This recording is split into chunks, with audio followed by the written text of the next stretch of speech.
Hey everybody, today we are doing a topic video. I think about a year ago, I did our favorite psychedelic movies, or asked you what your favorite psychedelic movies are.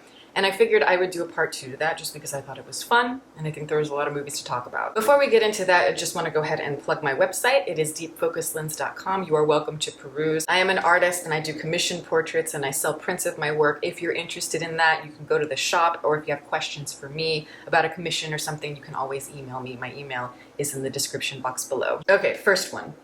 Midsommar. I don't think a movie has come close to capturing the essence of a bad mushroom trip like this one, at least for me. Anyway, love your videos, Maggie.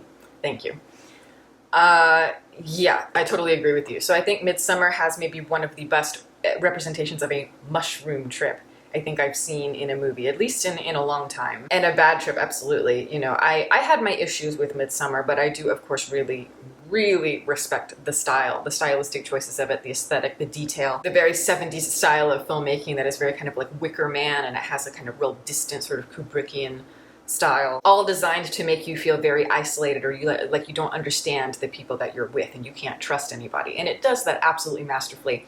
And yes, you know, like I've always talked about psychedelics being the perfect catalyst to explore all kinds of different emotions and theories and ideas. And I think with this film, yeah, mushrooms really do kind of cause everything to be heightened in terms of the internal conflict. And our main character, if I recall, was going through a major trauma in her life when she does these mushrooms. So naturally she has a bad trip. Naturally she feels even distant from the people that she's supposed to be with, her friends. And how they make everything seem like, you know, she's really in focus and everything else is very soft focus. You know, all of that really does add to the feeling of isolation. But also in the movie, especially in the ending of the film, during like the big, I can't remember what it was, but like ceremony of sorts, I thought that was extraordinary. Just like the visual special effects and everything that they used in order to kind of, you know, it seems like a mushroom trip. The way the faces distort, the kind of rippling quality of the air, and you know, it has a very earthy feeling to it, because in my experience, mushrooms are very earthy. They feel very much like it's a spiritual, very mystical part of the earth, and you can feel, you know, like the trees heaving and like the ground heaving, or it seems like that in terms of the way that they are portraying it in the film, and I loved all of that. So yeah, excellent sequence. El Topo.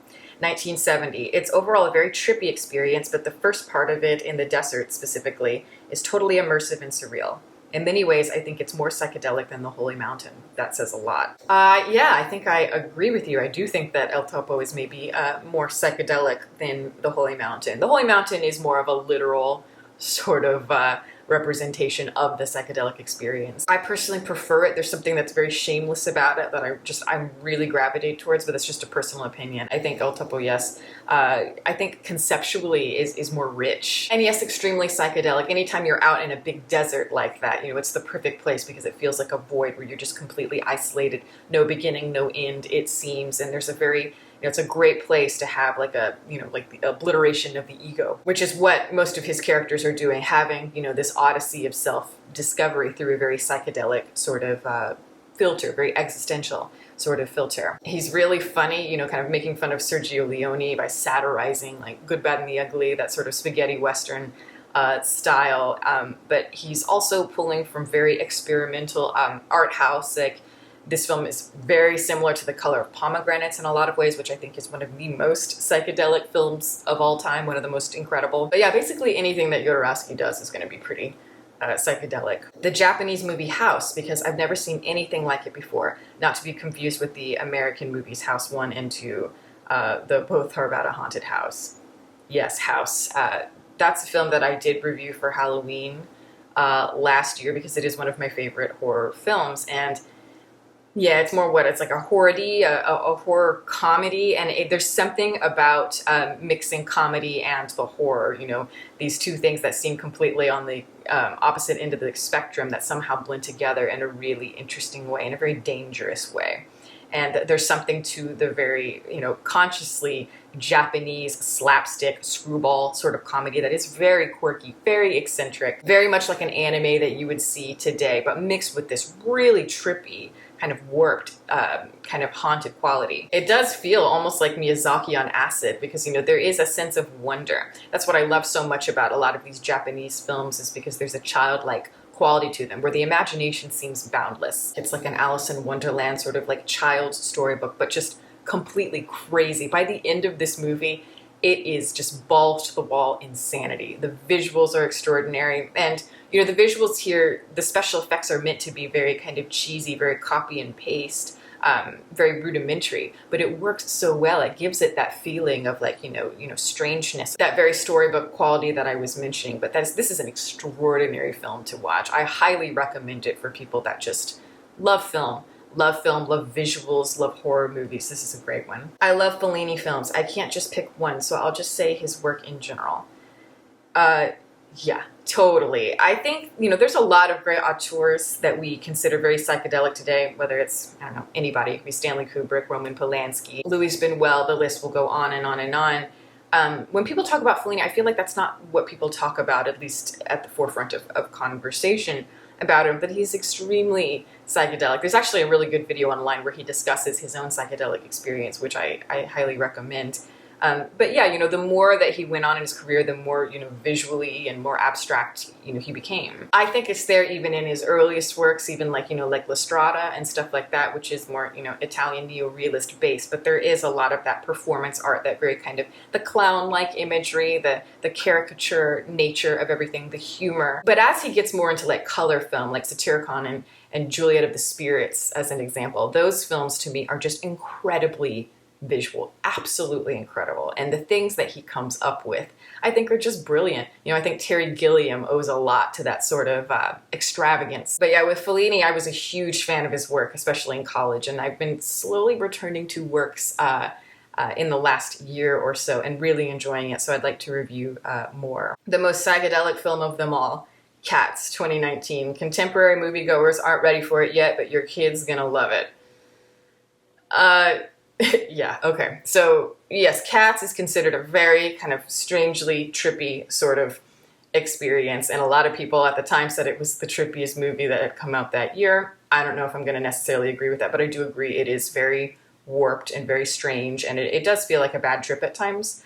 You know, I talked all about this in my review for the film Cats, so you can, you know, watch that if you wish, but, you know, I talked a lot about my background with Cats, and, you know, I'm very familiar with the original show and everything. I know already that this musical is incredibly strange. And yes, there are cats in it that are very, very horny. We don't know why, but it is just how it is. And yes, I do think that Cats is very fascinating in terms of the way it came together. And I'm still very perplexed by it because, you know, clearly they were trying to get together all kinds of people who had a lot of acclaim and a lot of, you know, notoriety with the Academy, which is kind of funny. And yet this was the result, which still to this day makes me wonder, how serious were they taking it? Or were they going more for, we want something to be more cultish, you know, a movie that's just like really bad. We want like a bad movie musical that people will remember, you know, like Xanadu or even like Showgirls, you know, just a bad movie, but it has that cult following. And I certainly think that that's going to be the case with this movie because, as I said, it is horrible. It is absolutely horrible. When I talked about it, you know, my actual review, because I know the original production so well, I talked about just how much they miss the mark. Very rarely do I see movies fail this hard. And yet there's something fun and fascinating about it. It's not the kind of failure that makes you feel dark and makes you feel bad things. It's the sort of thing that's really fascinating. So yeah, you know, I admit I would kind of like to see it, but in a more trippy atmosphere. I'd have to go with Easy Rider, a product of its time, 1969. Beautifully shot and well crafted together without a finished script and many, many issues behind it. Seen only few like it that came after. Yeah, I mean, Easy Rider for sure is a very zeitgeist film, very much a product of its time, a film that I really like, even though I do have some issues with it. I think it's an incredible film. I love road trip films, as I've talked about recently. I think they're very important. You know, like I said, there are plenty of ways to show the framework of like a existential crisis of sorts and a growth, a personal odyssey. And for me, the biggest ones are, you know, having a psychedelic trip in a film or like a road trip, or in this case, you have both. It's psychedelic throughout the movie, even just the idea of kind of knowing what's going to happen to these characters. We know their fate really before they do. It gives you a feeling of time not really existing or not really mattering in the traditional sense. But in the end of the film, yes, there is a big acid trip and it's in the cemetery, and I think it's an extraordinary sequence.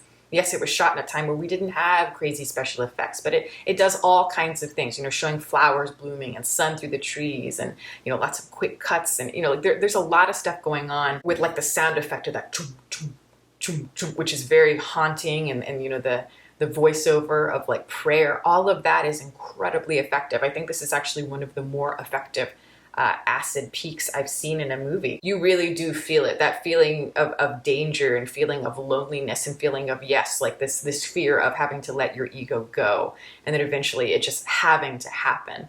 It's an incredibly interesting moment, especially knowing what's going to happen very soon after. So yes, that's my favorite part of the whole film. I don't know how loose we are with the idea of psychedelic film, but I'd also say Inland Empire. The first and only time I've seen it so far, about an hour in, I felt the trance come over me. I was in it for the rest of the movie. By the time it was over, I genuinely felt like I was waking up from the sort of dream you have after eating spicy food late at night. Very memorable experience. I totally agree with you. I had a very similar experience the first time that I saw it. Yeah, no, when you're talking about psychedelic movies, I think Inland Empire is certainly a very psychedelic film. And I think when I talk about like the term psychedelic, it doesn't necessarily mean like it has to be like altered states or something. It could just be a movie that feels psychedelic to you, and how it's used in like a spiritual sense and artistic sense. But yes, Inland Empire I think is an extraordinary work. It is very much indulgent, and it's the kind of thing that's going to frustrate a lot of people. I only recommend it for people that are really into that very, very major abstract experimental filmmaking and who love David Lynch, and people for plunging into it. But yeah, as you said, it feels like a dream. Very rarely have I been affected by a film in that way without, I mean, and I was completely sober when I watched it, especially for my review, and just plunging, you know, like you're in a dark room. And yes, it has a feeling of like a maze. You know, or you go through one corridor and it opens into a new one and a new one and a new one, and to the point where you get so lost. You get so lost in terms of the characters and stories. There's so many things going on at once that you eventually have to let go of what you might think is literal, or what you think it might be an important plot point that's going to help you comprehend this and this. No, you've got to let it go and just allow yourself to go through this labyrinth, this maze that's going to take you so far deeply into a place you don't recognize. And that is where the most interesting parts of the imagination start to kind of dissolve. And you are just so impressionable, almost like a baby.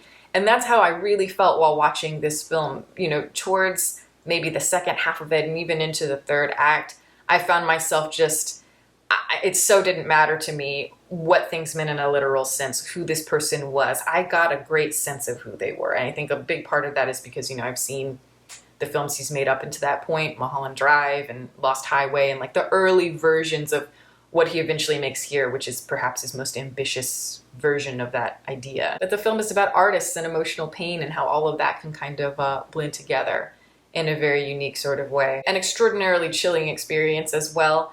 And after you watch it, at least I did, I had to take some time. I had to take a few minutes to sort of adjust to the real world.